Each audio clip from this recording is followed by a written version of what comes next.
네, 여러분 반갑습니다. 지난 주번에 이어서 이번에도 하나님의 말씀의 인식 가능성이라는 주제를 가지고 두 번째 함께 바르트 교회 교회학 제6명제 함께 살펴보도록 하겠습니다.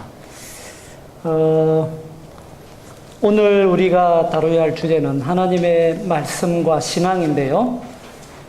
지난번에 했던 것을 약간 피드백하는 의미로 우리가 다시 한번 제6명제부터 살펴보면서 지난 시간에 했던 것을 한번 돌이켜보면서 6강의로 이어드는 것이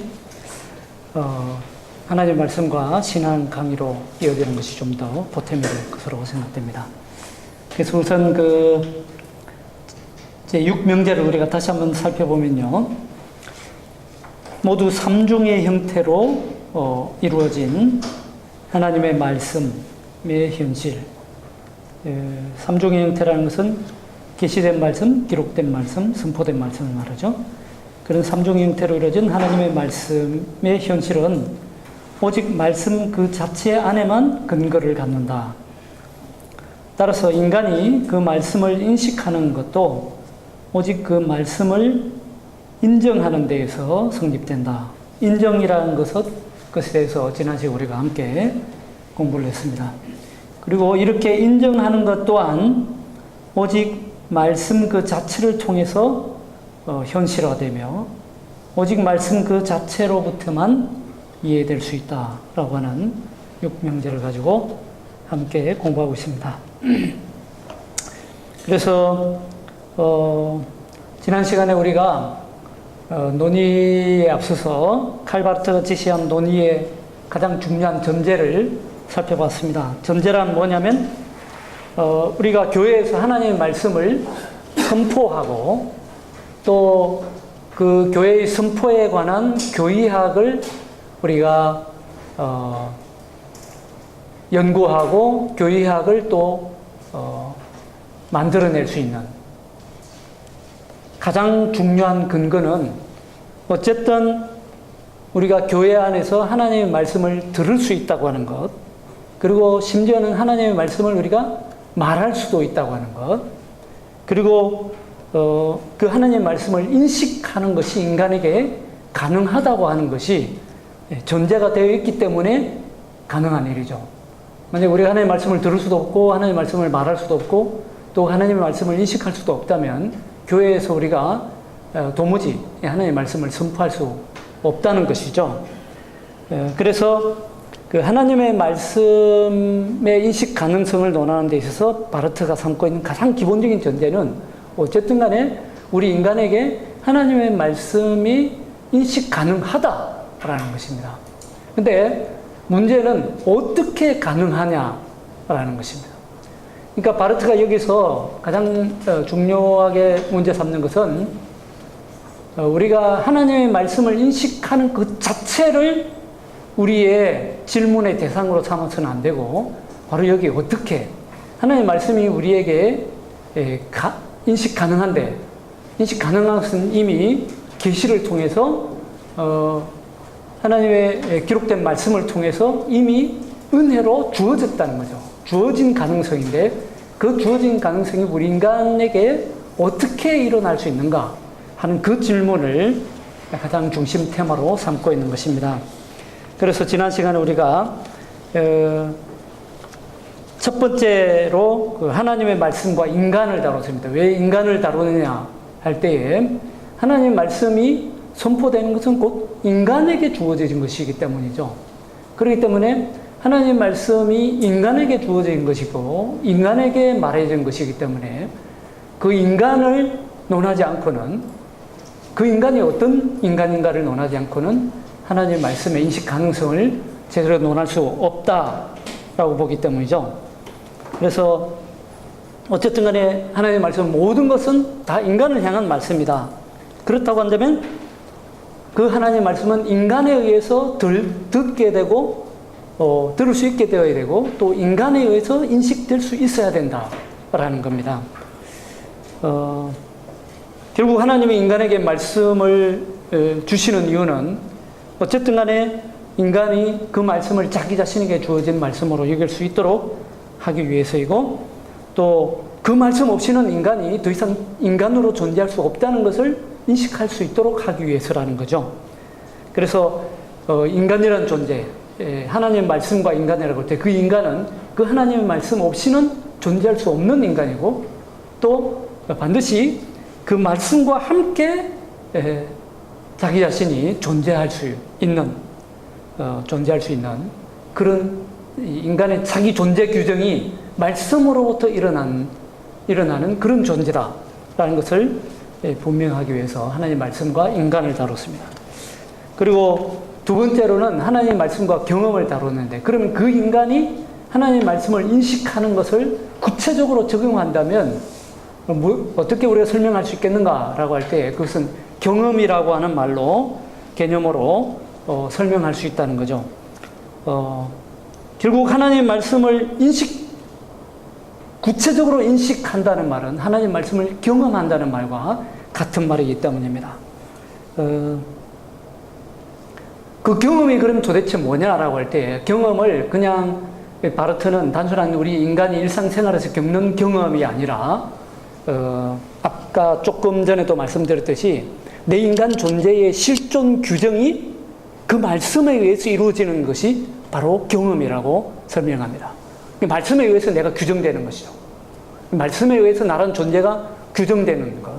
그것이 바로 바르트가 말하는 하나님의 말씀에 대한 경험입니다. 그래서 결국 인간이 하나님의 말씀을 인식한다는 것은 구체적으로 말한다면 하나님의 말씀에 대한 경험 속에 사는 것이고, 또 그 말씀의 주체, 우리의 그 신앙의 대상이 되는 말씀의 주체를 통해서 인간 실존이 내가 규정되는 가운데 존재한다는 것. 그것을 바로 바르트는 경험이라고 표현합니다. 그러면 그 경험하는 방식이 뭐냐라고 할 때 그 경험하는 방식이 바로 바르트의 표현을 빌리자면 바로 그 안에어케նում, 인정이라고 하는 개념으로 정의될 수 있다고 합니다.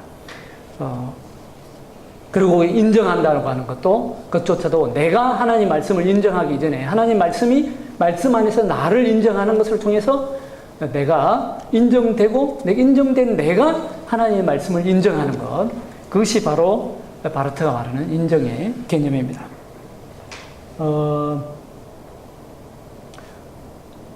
그래서 이제 거기까지가 하나님 말씀의 인식 가능성의 두 번째 단계였고, 오늘 세 번째 단계로 하나님 말씀과 신앙을 한번 살펴보도록 하겠습니다.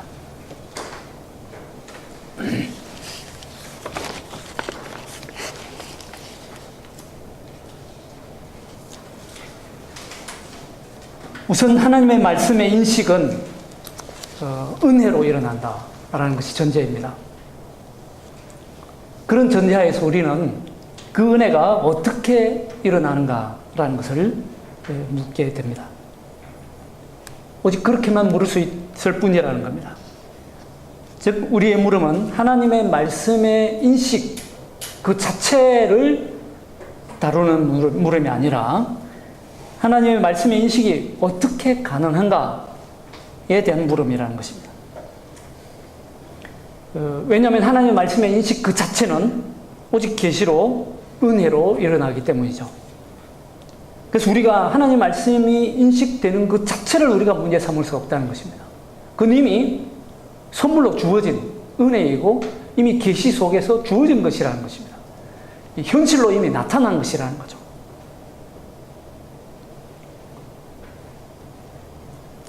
따라서 이미 그것이 그런 인식이 일어난다고 하는 전제하에서 어떻게 그것이 일어날 수 있는가를 물을 수 있을 뿐이라고 바르트는 말합니다.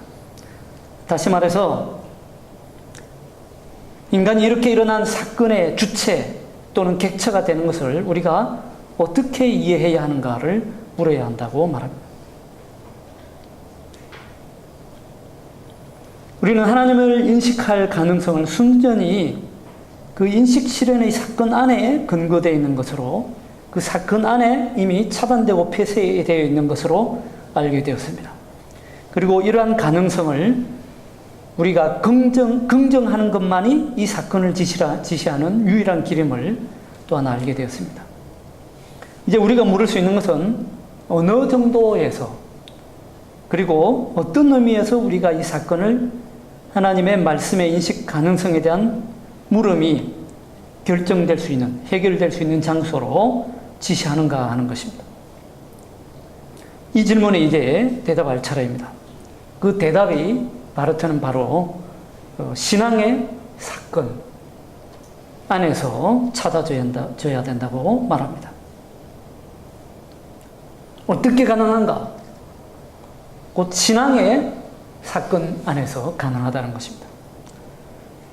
신앙이라고 하는 것은 하나님의 말씀에 대한 실제적인 인식 속에서 일어나는 그 인식의 가능화입니다. 그러니까 신앙이 인식을 가능하게 한다는 것입니다. 하나님의 인식의 현실이 신앙입니다.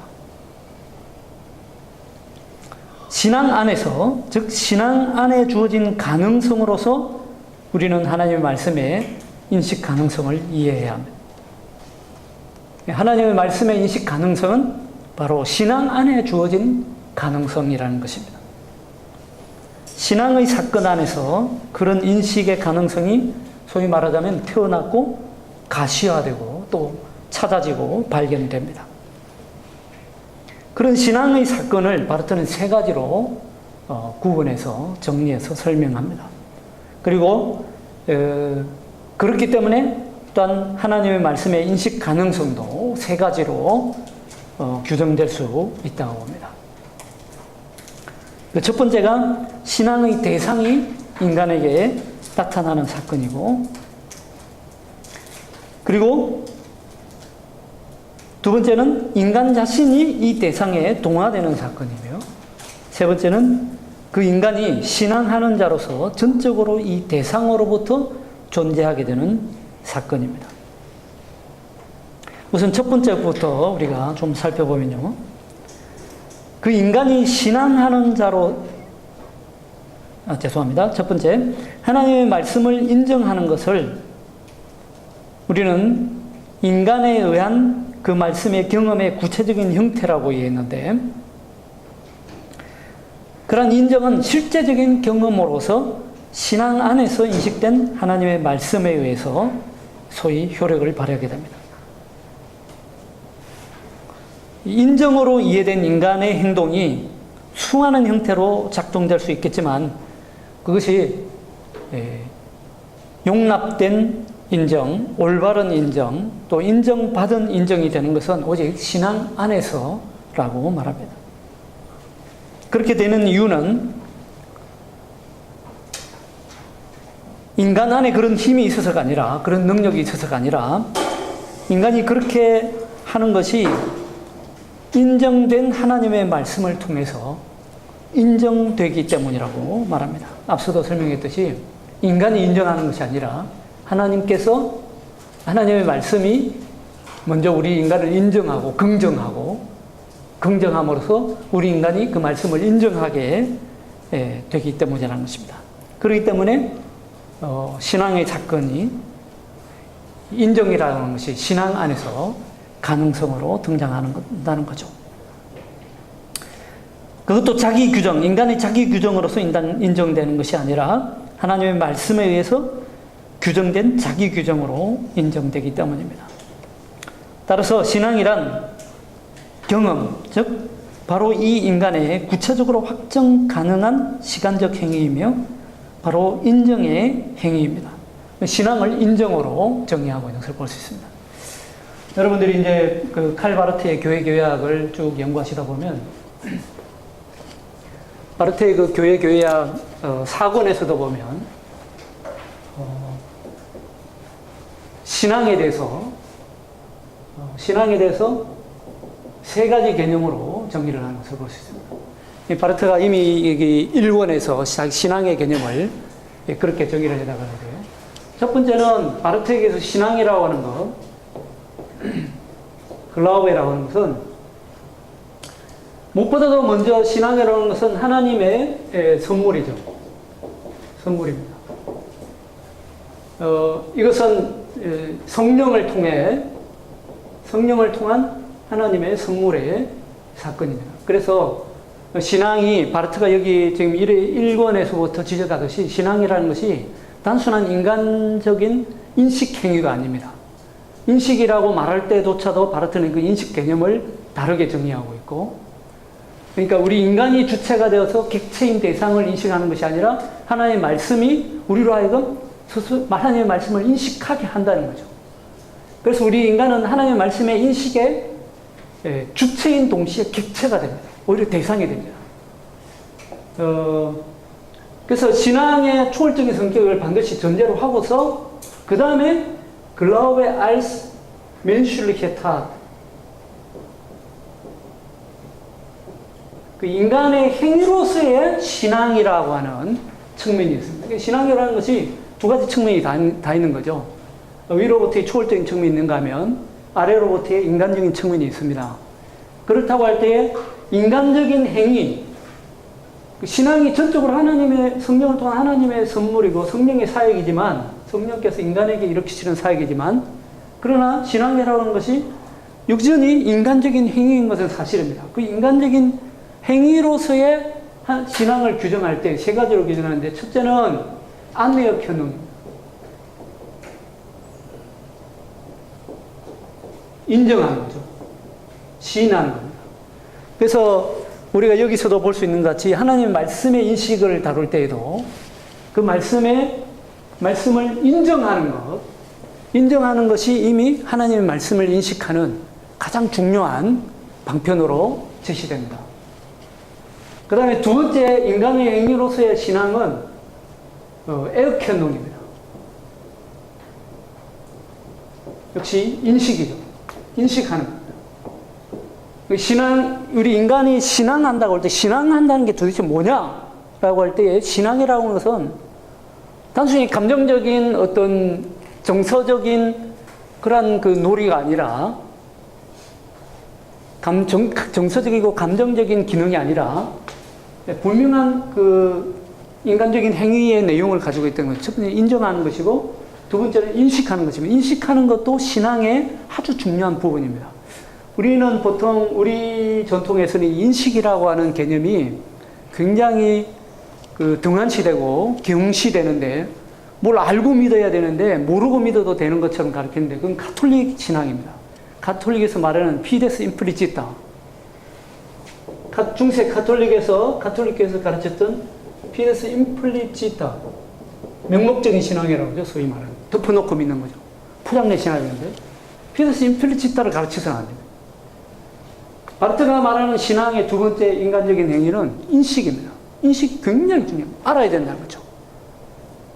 첫 번째는 인정이지만, 하나님께서 예수 그리스도 안에서 이루신 그 의가 곧 나의 의라는 것을 인정하고 받아들이는 것이고, 예수 그리스도 안에서 하나님의 그 승리가 곧 나의 승리라고 하는 것을 인정하고 받아들이는 것이라고 한다면, 두 번째는 그것이 무엇인지, 내 신앙의 내용이 대상이 무엇인지를 안다고 하는 것, 인식한다는 것이 신앙입니다. 모르고 믿어서는 안 되는 겁니다. 그건 가톨릭 신자예요. 모르고 믿어도 해 라고 가르치는 목사는 전부 다 가톨릭으로 가야 됩니다. 개종해야 됩니다. 세 번째는 굉장히 중요한 개념이 하나 더 나오는데요. 베켄넨입니다. 고백하는 거예요. 이것도 우리가 교회에서 가르칠 때에, 신앙을 가르칠 때에 신앙의 세 번째 요소인 베켄넨, 고백한다는 것을 잘 가르치지 않습니다. 이 고백이라고 하는 것은 물론 하나님 앞에서의 고백이기도 하지만, 이 고백의 가장 중요한 개념은 온 세상을 향해서 우리가 하나님의 복음을, 하나님의 그 구원을 선포하는 것이죠. 이웃에 대해서 증거하는 것이 고백입니다. 그래서 신앙의 세 번째 인간적인 행위는 고백도 포함되어 있다는 거죠. 제가 볼 때는 이 바르트가 아주 탁월한 신앙의 개념을, 물론 이게 이제 전통적으로 17세기, 16세기 종교개혁부터 17세기 정통교에서 이미 어느 정도 규정화된 개념입니다만은 굉장히 정확하게 잘 소개를 하고 있습니다. 고백하는 것이 신앙이라는 것을 잘 모릅니다. 근데 하나님의 말씀, 다시 우리가 본론적인 주제로 돌아와서요. 신앙의 개념을 바르트가 이렇게 나중에 정리해 나간다고 했다고 할 때에 그것이 이미 이 하나님의 말씀의 인식을 다루는 장에서 이미 다 나오고 있습니다. 하나님의 말씀의 인식 가능성이 뭐냐. 앞에서 우리가 이미 다뤘습니다. 안에케농 다뤘죠? 그 다음에 에케농은 이미 이 전체의 주제입니다. 하나님의 말씀을 우리가 어떻게 인식할 것인가 하는 인식 가능성의 문제를 이미 다루고 있는데 그 인식을 바르트는 완전히 다르게 개념 정의하고 있죠. 이 베켄넨이 나오는데 베켄넨도 역시 이 신앙 안에 포함된 개념입니다. 그래서 여기서 보면 예를 들면 하나님의 말씀을 인정한다든지 그 하나님의 말씀에 의해서 나의 존재를 규정하는 것으로 내가 스스로 지인한다든지 고백한다든지 하는 내용들이 이미 여기에 초기적으로 다 들어있는 것을 볼 수 있습니다.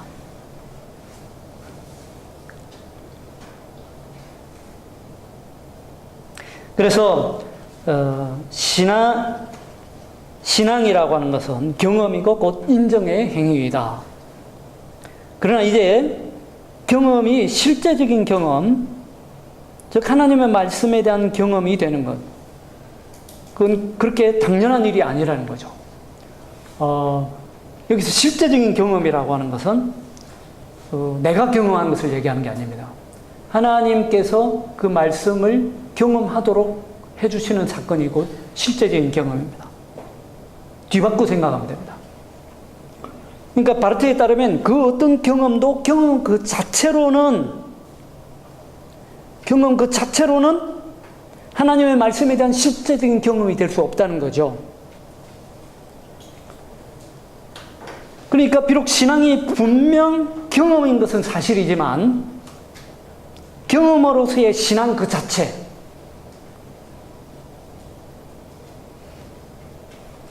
자체는 실제적인 경험이 아니라는 것입니다. 다시 말하면 인정하는 행위 그 자체가 하나님의 말씀에 대한 인정이 아니라는 것입니다. 오히려 신앙이 관계하는 것은 말씀, 즉 예수 그리스도 그 자신입니다. 왜냐하면 그리스도가 자기 자신을 믿음의 대상으로 내어주기 때문입니다.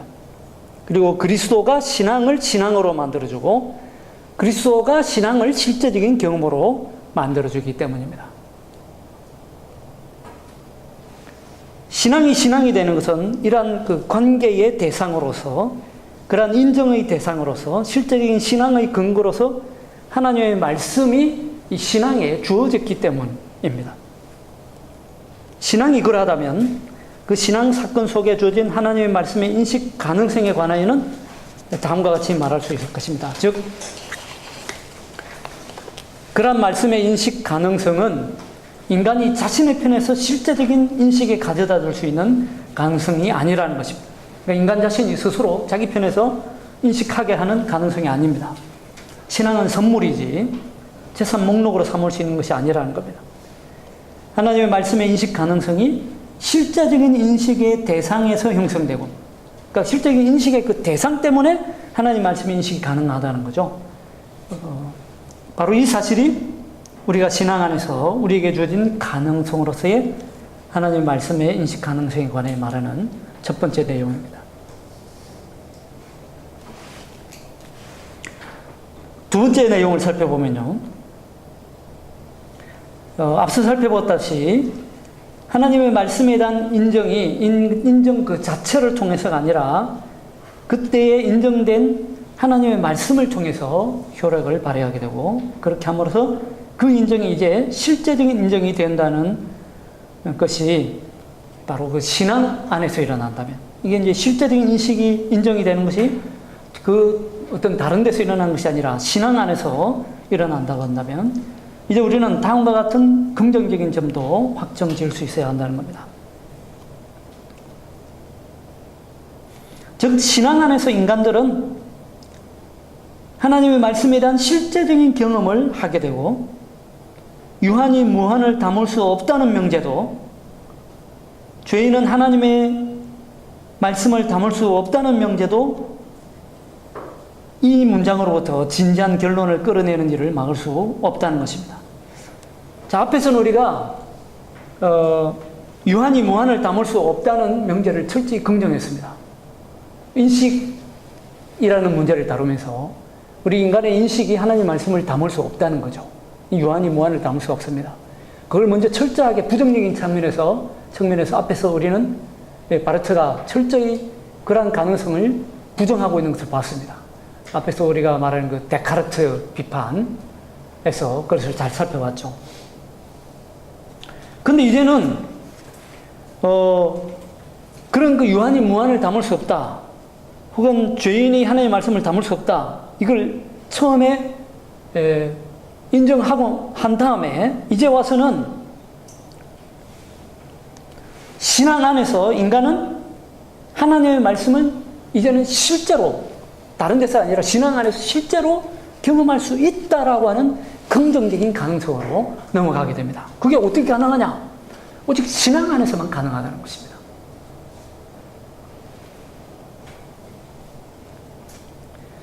그렇기 때문에 신앙 안에서 이제는 하나님 말씀을 우리가 실제적으로 인식할 수 있다는 것을 피니투 논 카팍스 인피니티, 유한이 무한을 담을 수 없다, 죄인이 하나님 말씀을 담을 수 없다, 이런 명제도 막을 수 없다는 겁니다.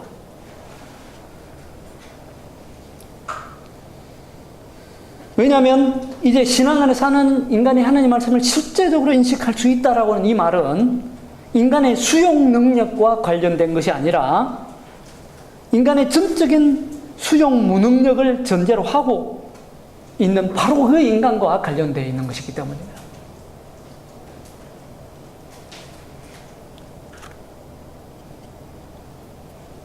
그렇기 때문에 이 긍정의 가능성에 관한 이 문장은 앞에서 말하는 이 부정적인 문장을 제거하지는 않지만, 그걸 완전히 다시 부정하지는 않지만 그것을 넘어서고 또 그것을 포함한다고 바르트는 말합니다. 이미 전제로 하고 있다는 거죠. 그래서 신앙의 가능성이란 그것이 신앙의 현실 안에서 인간에게 주어진 것처럼 오직 하나님이 인간에게 빌려준 것이다. 즉 오직 사용하도록 하기 위해서만 빌려준 것이다. 그게 바로 신앙의 가능성이라는 겁니다. 신앙 안에서 하나님이 우리가 하나님의 말씀을 인식할 수 있도록, 그 인식을 사용할 수 있도록 빌려준 가능성이라고 표현합니다. 우리는 그런 가능성을 어떤 의미에서든 인간이 고유하게 자기 자신 안에 가지고 있는 가능성으로 이해해서는 안 된다고 바르트는 지적합니다. 바로 그렇기 때문에 이제 우리가 신앙 안에서 인간에게 하나님과 같은 모양이 일어난다고 말해도 이의를 제기할 수 없다는 것입니다. 곧 프레미카이트라고 표현하는데요.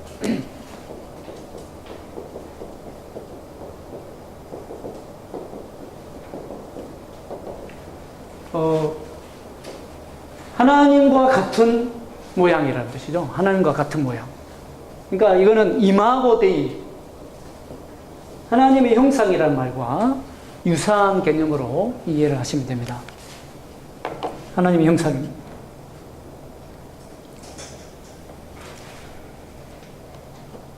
그러니까 신앙 안에서 이런 그 하나님과 같은 모양이 될 가능성이 주어진다는 겁니다. 그렇다고 이 겉표현이니까 하나님과 같은 모양이 된다고 하는 것을 인간의 신격화로 이해해서는 안 됩니다. 이건 하나님의 모양을 닮은 것을 말하는 것으로, 그러니까 닮은 것이고 유사한 것이지 동일한 것을 의미하는 것이 아니라는 것을 우리가 분명히 알아야 합니다. 결국은 이 하나님과 같은 모양이 되는 것이 어떻게 가능하냐라고 하는 것은 우리 인간이 하나님의 말씀에 순응하고 순종할 때에 가능하다는 거죠. 결국은 하나님과 같은 모양이 된다는 것은 하나님의 말씀에 순응하는 것을 의미합니다. 다시 말해서 인간은 신앙 속에서 하나님의 말씀을 실제로 받아들임으로써 그 하나님의 말씀을 받아들이는 데에 받아들이기에 적합한 존재가 된다. 이거는 하나님의 말씀을 받아들이기에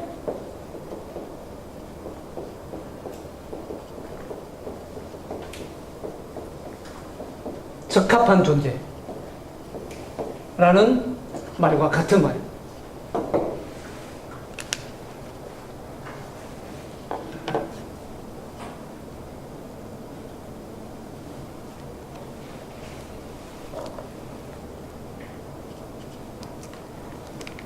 즉, 만일 이러한 사건 속에서 말씀하시는 하나님과 그 말씀을 듣는 인간 사이에 공통적인 것이 없다면, 다시 말해서 우리가 늘 흔히 말하는 아날로기아, 유비, 다시 말해서 하나님과 인간 사이에 있는 모든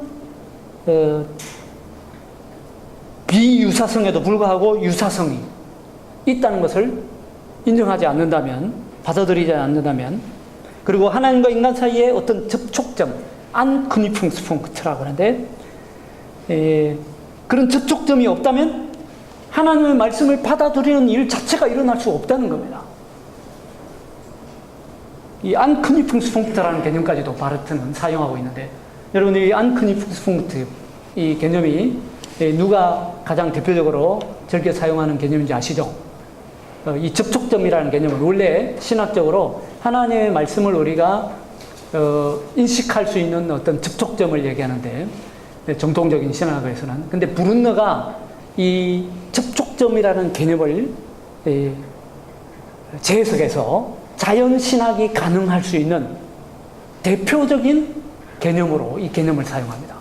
에밀 브룬너의 자연신학의 대표적인 개념이 바로 이 안크니푸스풍크트입니다. 하나님과 인간 사이에 접촉점이 있지 않느냐. 그게 꼭 바르트처럼 말씀을 통해서만 가능하느냐. 말씀 외에도 인간에게 주어진 하나님과 인간의 어떤 접촉점이 있지 않느냐. 거기서부터 브룬너는 자연신학을 형성해 가고 있는 거죠.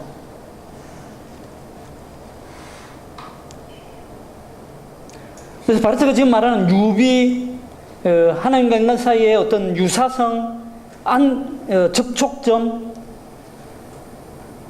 그리고 여기서 말하는 그 하나님과 같은 모양, 이런 것이 없다면 하나님의 말씀을 우리가 받아들이는 일이 일어나기 힘들다는 거죠.